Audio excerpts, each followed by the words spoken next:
반갑습니다. 이상원 TV의 이상원 교수입니다.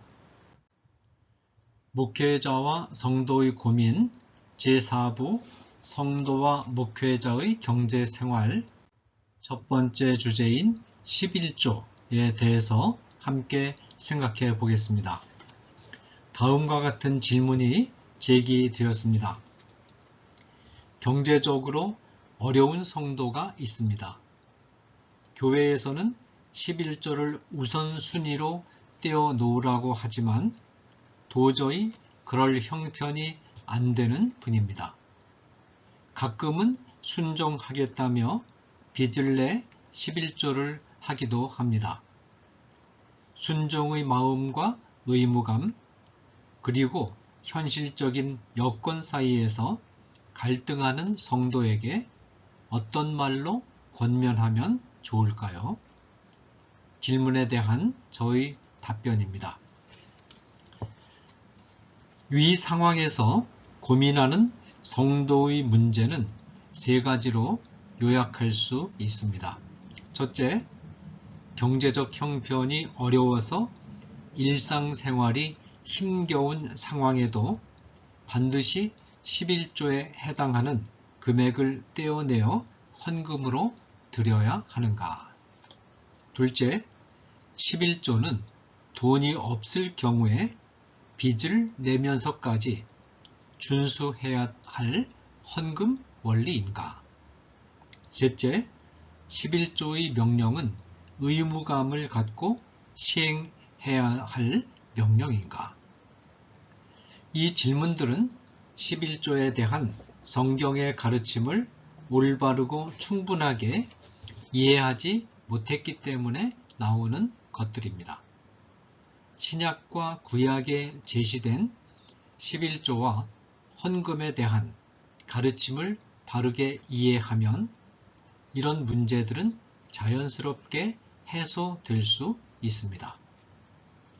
먼저 성경 전체에 제시된 11조에 대한 가르침을 문맥과 구속사의 맥락 안에서 소개함으로써 11조에 대한 성경의 가르침의 전체적인 틀이 어떤 것인지를 제시한 후에 이 틀 안에서 위 문제들에 대하여 답하도록 하겠습니다. 첫째, 아브라함과 야곱의 11조는 자발적인 감사의 표현이었다라는 점을 말씀드리겠습니다. 인간이 일하는 중요한 수단인 손가락이 10개라는 점은 고대 인류 사회의 문화를 형성하는 데 큰 영향을 끼쳤습니다. 고대 근동 문화에서 숫자 계산을 할 때 십진법을 사용했다거나 고대 근동의 왕국들이 세금이나 종교적인 헌금을 거둘 때 관행상 10분의 1을 거뒀다는 것이 좋은 예입니다. 최초로 11조를 헌금으로 드린 사례는 창세기 14장 17절에서 24절에 등장합니다. 이 본문에 따르면 아브라함은 롯을 구해내는 전쟁에서 승리한 후 당시 살렘 왕이자 여호와 하나님의 제사장이던 멜기세덱에게 전쟁에서 얻은 전리품 중에서 10분의 1을 드렸습니다. 전리품 중에서 10분의 1을 신전을 관할하는 제사장에게 바치는 것은 당시 이방 왕국에서 통용되던 습관이었습니다. 다른 왕국 사람들이 자기 신에게 10분의 1을 바친 것처럼 아브라함은 여호와 하나님에게 승리에 대한 감사의 표현으로서 11조를 드렸던 것입니다. 아브라함이 바친 11조는 세 가지 특징을 지니고 있습니다. 첫째, 하나님이 10분의 1을 바치라고 요구한 것이 아니라 아브라함이 자발적으로 10분의 1을 드렸습니다. 하나님은 어떤 헌금의 기준도 제시하지 않으셨습니다. 다만 하나님께 어느 정도 헌금을 하는 것이 좋을까를 고민하던 아브라함이 당시 이방사회에서 10분의 1을 드리는 것을 본받아서 10분의 1을 드린 것입니다.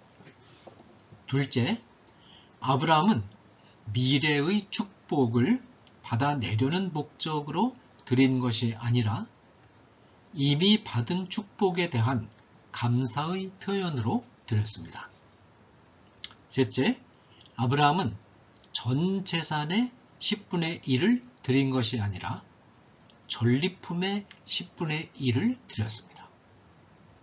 다시 말하자면 벌어들인 소득의 10분의 1을 드렸다는 뜻입니다.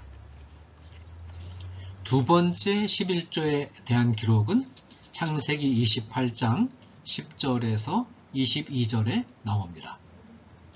이 본문을 보면 야곱이 브엘세바를 떠나서 하란으로 향하여 가던 중 꿈을 통해 하나님을 만나고 그곳 이름을 벳엘이라 명명한 뒤 그곳에서 일어나 하나님 앞에 서약하는 장면이 나옵니다.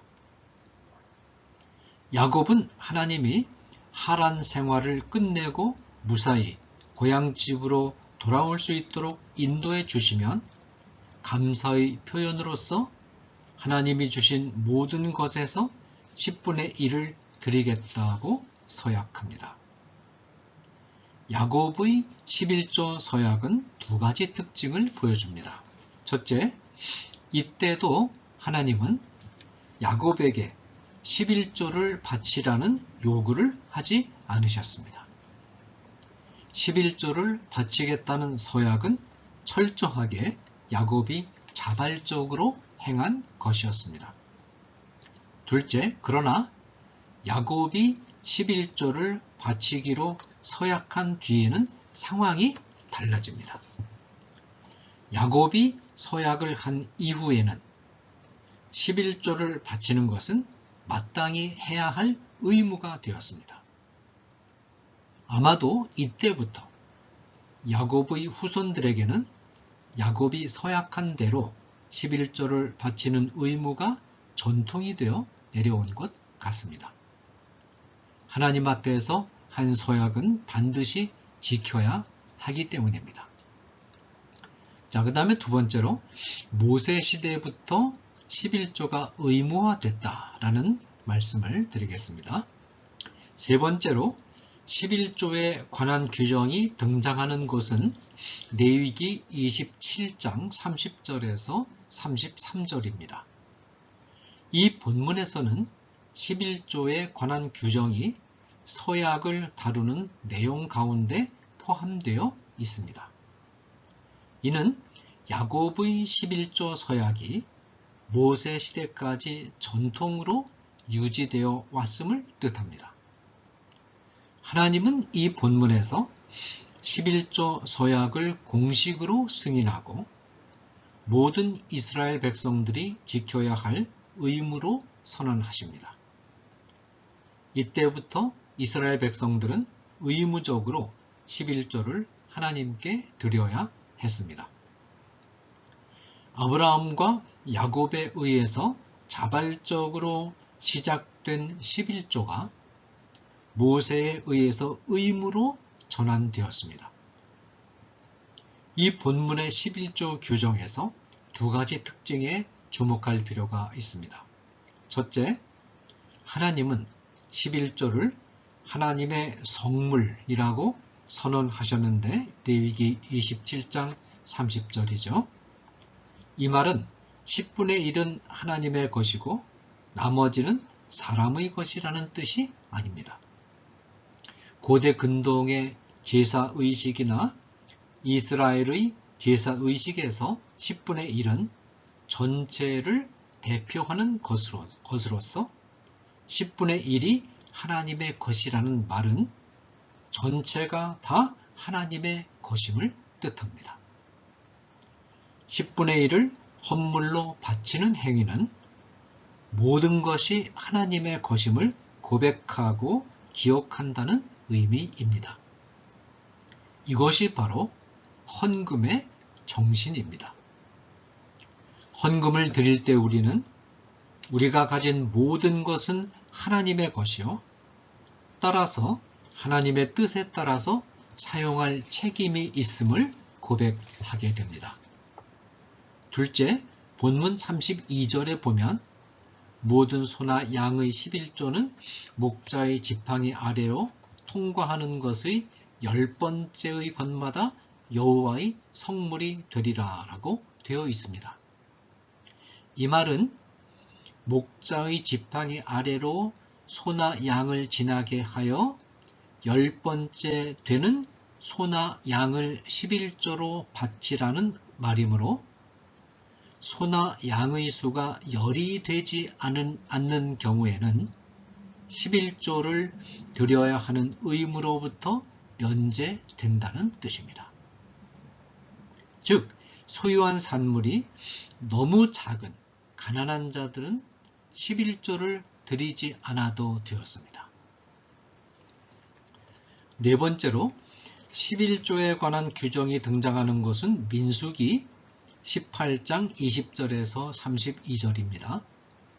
이 본문은 다시 두 부분으로 구성됩니다. 첫 번째 부분인 20절에서 24절에는 백성들이 드리는 11조를 레위인의 생활비로 주게 되어 있습니다. 이스라엘 백성들이 가나안 땅에 들어갈 때 다른 지파에게는 땅을 주었으나 레위인에게는 땅을 주지 않았습니다. 레위인의 생계는 다른 지파가 낸 11조로 해결해야 했습니다. 둘째로 25절에서 32절을 보면 레위인들은 11조를 받은 다음 받은 돈에서 다시 11조를 떼어 성막에서 일하는 제사장들에게 주도록 했습니다. 이처럼 11조는 제사에 관련된 일에 전념할 수 있도록 땅을 받지 못한 레위인에게 생계를 지원하고 성막이나 성전에 관련된 비용을 충당하는 목적으로 사용되었습니다. 이 말을 현대적으로 해석하면 11조는 교역자들과 교회의 운영에 필요한 경비를 충당하는 데 써야 한다는 것입니다. 다섯 번째로 11조에 관한 규정이 등장하는 것은 신명기 12장 1절부터 19절, 14장 22절에서 29절, 26장 12절에서 15절입니다. 신명기 12장 1절에서 19절에서는 이스라엘 백성들이 제사 드리기 위하여 모일 때 음식을 만들어 먹는 일에도 11조를 사용하도록 했습니다.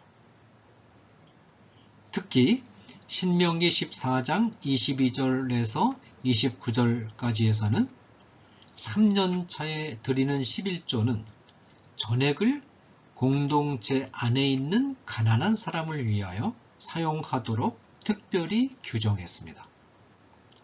14장 29절과 26장 15절에서는 11조를 드리는 자들에게 하나님이 범사에 축복해 주신다는 사실을 분명히 했습니다. 자, 그 다음에 구속사역이 완성된 후에는 11조라는 제도보다 정신이 강조되었다라는 점을 말씀드리겠습니다. 하나님께서는 11조 제도가 이방 관습으로부터 기인한 것임에도 불구하고 이스라엘 백성에게 공적으로 허용하셨습니다. 그 이유는 이 제도의 시행이 하나님을 예배하는 일을 재정적으로 도울 뿐 아니라 분깃 없는 레위인과 가난한 사람을 경제적으로 도와줌으로써 하나님을 바르게 섬기는 평등하고 정의로운 공동체로 만드는 일에 기여하기 때문입니다.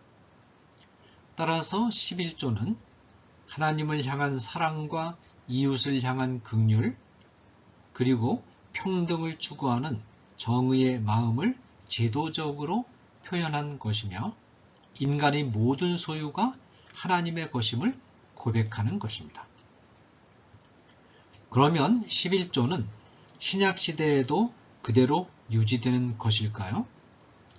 마태복음 23장 23절에서 예수님은 11조 그 자체를 반대하지 않으시고 다만 바리새인들이 구약 성경이 규정한 것보다 더 철저하게 11조 생활을 하면서도 11조의 근본 정신인 사랑과 정의의 마음을 잃어버린 것을 책망하셨습니다.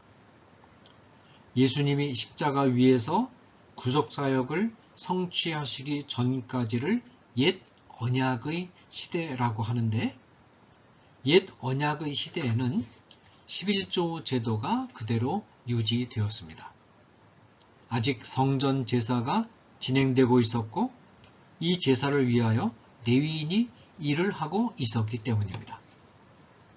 그러나 예수님이 십자가 위에서 구속사역을 완성하신 후에는 11조 제도가 보다 풍부한 새로운 헌금 제도로 발전되어 갑니다.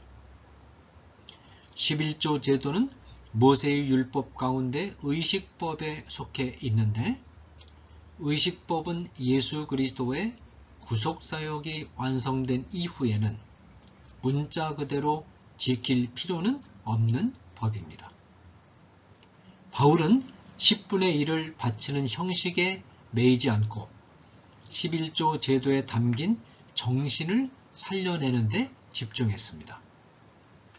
우선 고린도전서 16장 2절을 보면 매주 첫날에 너희 각 사람이 수입에 따라 모아두어서 라는 구절이 있습니다.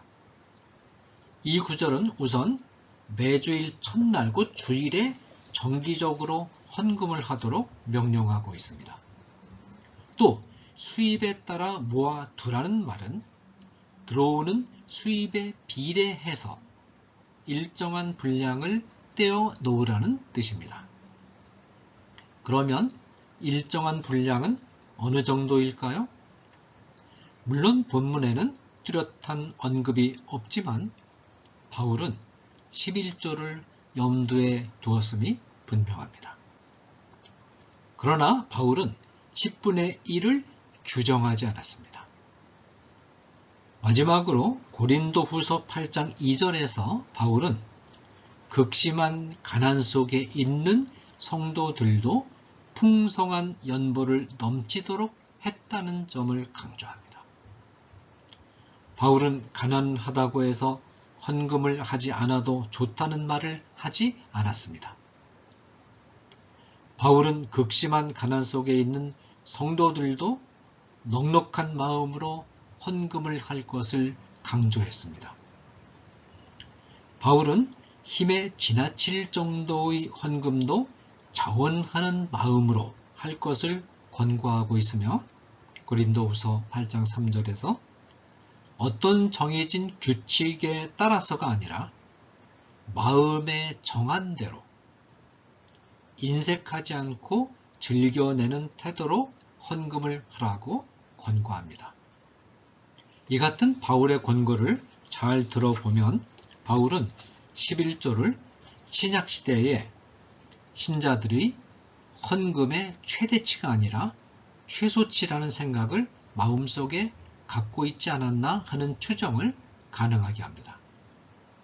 바울은 이렇게 힘을 다하여 헌금을 하는 목적은 교회 공동체를 보다 평등하고 정의로운 공동체로 만들기 위한 것임을 밝히고 있습니다.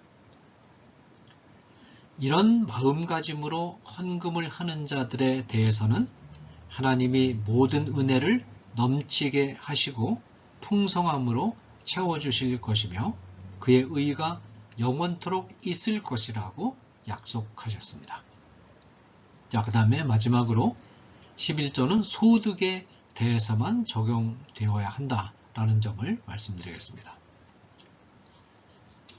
이제 성경이 말하는 11조간의 전체적인 윤곽을 말씀드렸으므로 이 내용에 근거하여 앞에서 제기된 세 가지 질문들에 대해 답변을 하겠습니다. 세 가지 질문에 대해서 구체적인 답변을 하기 전에 신약시대의 헌금의 큰 원리를 분명히 확립해 두는 것이 필요합니다.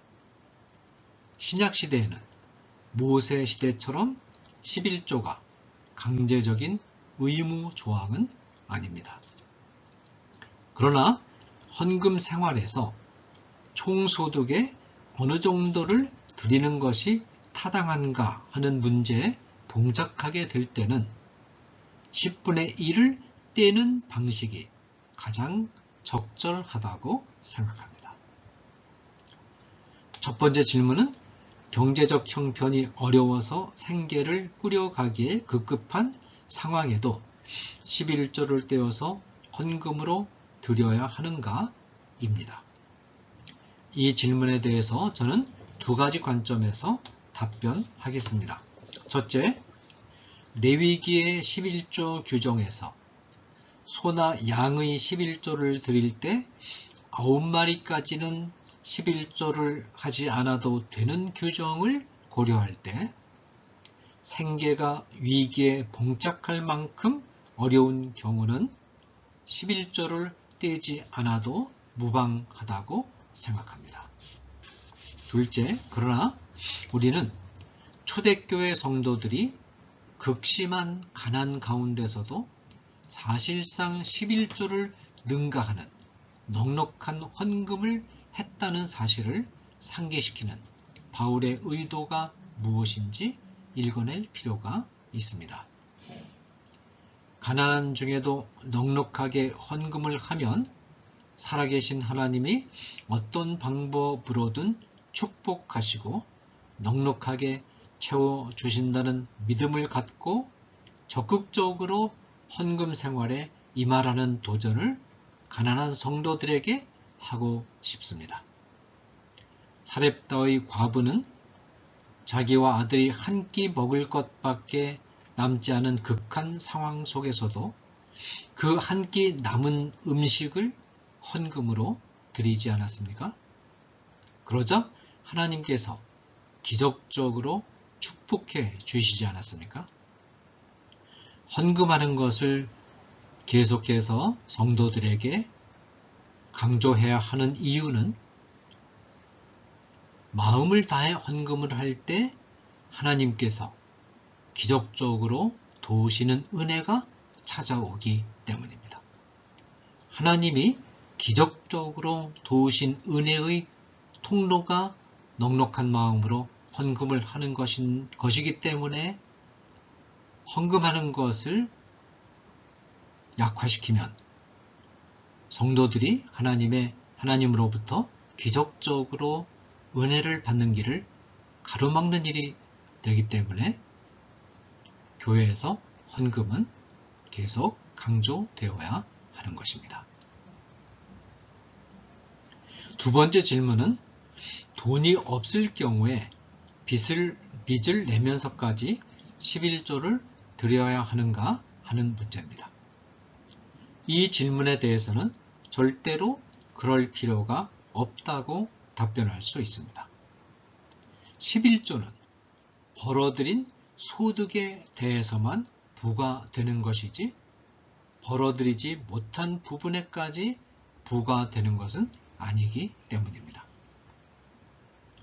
세 번째 질문은 11조는 의무감을 가지고 시행해야 하는 명령인가 하는 것입니다. 이 질문에 대해서는 11조를 시작한 아브라함이나 야곱이 철저하게 자원하는 마음으로 11조를 드렸다는 점을 강조하고자 합니다. 또 모세 시대에도 11조를 포함한 헌금은 자원하는 마음으로 드리게 했으며 신약 시대에도 자원하는 마음으로 헌금을 드리게 했습니다. 이 사실들을 고려할 때 11조는 자원하는 마음으로 드리는 것이 원칙이다 라고 말씀드릴 수 있습니다. 11조 제도는 이방 관습에서 유래한 것이지만 하나님의 백성들이 11조를 헌금 드리는 방식으로 이용하기 시작한 것을 하나님이 기쁘게 허락하신 제도입니다. 벌어들인 소득에 대해서만 드리게 되어 있는 11조 헌금은 자원하는 마음으로 드리는 것이 원칙입니다. 11조는 헌금의 표준으로서 가장 적절하다고 볼 수 있으나 이 말은 헌금의 최대치가 아닌 최소치로서 적절하다는 뜻으로 해석되어야 합니다. 11조는 내가 벌어들인 소득 전체가 하나님의 것임을 고백하는 마음으로 드려야 하며 생활이 어려울 때는 11조를 드려야 하는 의무에 매일 필요는 없으나 하나님께 넉넉하게 드리는 것은 하나님의 기적적인 넉넉한 은혜를 받는 축복의 길임을 유념할 필요가 있습니다. 감사합니다.